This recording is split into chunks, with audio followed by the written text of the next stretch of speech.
So if anyone has scrolled through the small number of videos I have up on this channel, you will notice that I have a consistency of maybe 2 to 8 views per video when they first come out.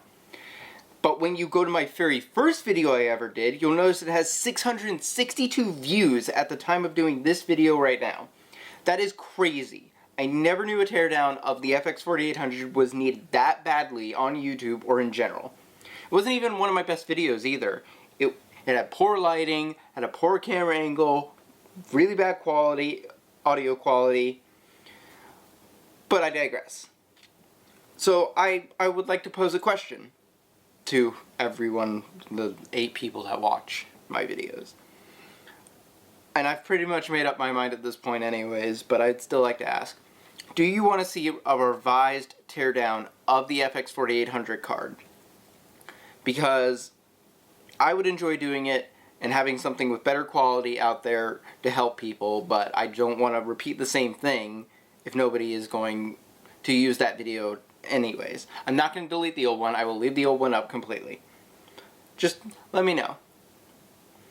Anyways, I said I wanted to do another GPU introduction, and in honor of that first video, today we are going to do an introduction of one of the first few graphics cards in my collection, the FX 4800. I love this card. I don't have a ton to say about it. It's not like an extremely special or rare card. You can get them quite easily, but it is a cool card nonetheless. I personally like it. I like the aesthetic of it. There's different variants too. Hey guys, I'm adding this in either at some point in the video or the beginning of the video. I had said in the video that there's not very many interesting things about these cards, but I did forget to mention one thing, and it did slip my mind because of how forgetful I am.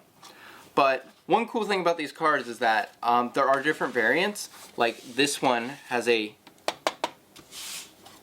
pure metal backplate here. It is metal, to my knowledge. And it has a different PCB, a green PCB. That is because it's made by a different manufacturer. This one is different because it has a plastic backplate. Nice plastic. It's really nice to touch too. And a different color PCB because, again, different manufacturer. Also, another thing I noticed while I was making those videos, they have different little heat stickers on them, which is so cool. I love these cards. They're so cool. Anyways, enjoy the video. But we'll talk about that at the end. Now, this card was pretty revolutionary for the time over its predecessor, the Quadro FX 4600. The specs of the 4800 is double or more than double of the old FX 4600. All of this performance gain came within the span of basically 2 years, which is crazy. These days you are lucky to get a 10% increase all around over the course of 4 years. And you also have to hope your GPU or its lineup isn't worse than last generation's as well. But forget it. It just works. It just works. Now, the FX 4800 came out on November 11th, 2008, and it was a decent hit. NVIDIA even had a model for Mac Pro users. Moving on to the specs, which I will put on screen at some point, I'm sure. The FX 4800 runs off the GT200B graphics processor, which funnily enough is the same GPU that was in the GTX 275 that came out 4 months later, give or take. This graphics processor was based off of the Tesla 2.0 architecture. It was a 55 nanometer die process with 1,400 million transistors. Again, remember this is double or slightly over double what the FX 4600 had. It has 192 shader cores, 1.5 gigs of GDDR3, very nice, not regular DDR3, and supports up to DirectX 11.1 depending on who you ask, because sometimes it didn't work, sometimes it did. It was buggy. This card has a TDP of 150 watts, but honestly I don't truly believe that because I have had these FX 4800s for quite some time and I have used them in a system with an Athlon X4 860K, not an entirely power-hungry chip. And that maxed out a 650 watt power supply I bought for that build years ago.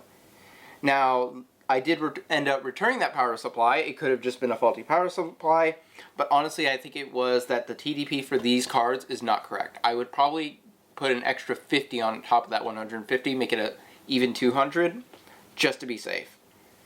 Continuing on, it has got a core clock of 602 megahertz, a memory clock of 800 megahertz, and here's a weird one. This card has a shader clock of 1204 megahertz, 1204 megahertz. Back in that day, some cards had a shader clock multiplier, which controlled how fast the shader cores ran. Look it up, it's interesting stuff. Now, as with all Quadro cards, this card costs you more than an arm and a leg. A lot more. This card at retail in 2008 costs $1,800. I am holding in my hands a $1,800 card from back in that day. Nowadays on eBay, they go for like 40 or 50 bucks. It's crazy to think how fast hardware goes down in price, but hey, at least it was more than double the performance over last gen for the higher price, which is fine. Perfectly fine. Now, I did hook this card up to my test bench and ran it through a Heaven benchmark on 1080p medium. I got a score of 474, which is not very good. Not at all. I will put this on screen somewhere. Editing me, please do this. But the average frame rate was 18.8, the maximum was 35.8, and the minimum was 6.4 frames. Now, granted, this card isn't meant to run at 1080p, run games at 1080p, but that is just what I run all my benchmarks at, because that is the resolution most people are going to run their systems at these days. It's either going to be 1080p, 1440, or 4K. The majority is going to be 1080p because most of the people I know do a lot of budget builds, and 1080p is a good sweet spot for budget building. Sometimes 1440p can be the same price. Depends on who you ask. Going on. Now, I lost my place. Now, I did try for SLI with these cards. Unfortunately, I couldn't get it to run, even though NVIDIA detected the second FX 4800 in the control panel, but apparently this only really is used in workstation applications. I'm assuming for CUDA acceleration, maybe you can use both cards for that. I'm not sure. I don't have any workstation applications set up for my test bench, but next time I will definitely have that ready so I can provide you some insight into what that would be like for these cards or for future cards. But I wouldn't recommend it for workstation use either, as if you really need a $50 to $60 card for workstation use, go grab a 700 series card, like a GTX 760. It will give you way better performance. The drivers are still being kept up to date till this day, and it's just an all-around better card. Now let's get down to the practical use for this card. Unfortunately, there really isn't any. If you get this card for super cheap, then maybe a display output for an extra monitor, a couple monitors, or a retro gaming PC. The sad downside about this card is that when it came out, not all of its shader cores were unlocked. The GTX 275 I mentioned was literally a better version of this card. It had all 240 shader cores unlocked, unlike the FX 4800, which only had the 192 cores. Also on eBay, you can find the GTX 275 generally for the same price range, or in the same price range as the FX 4800. On top of that, the driver support for this card ended back in 2016. At this point, the only reason to own this card is for the display output, or in my case, to add to your own collection. It's sad because these are really nice looking cards, and it's a shame that they're just not considered for anything really anymore.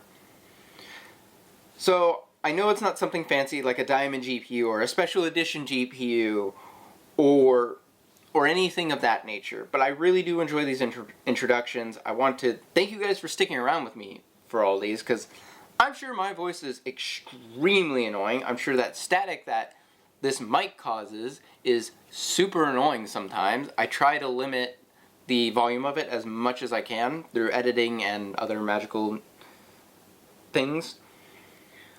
But anyways, I know this was a short introduction as well. There really isn't much else to say about these cards. They were definitely interesting. They're really cool looking.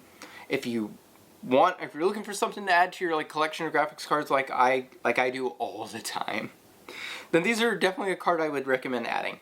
The FX 4800 or the FX 5800. The 5800 I believe is the exact same card except with a faster GPU and I don't believe any memory difference.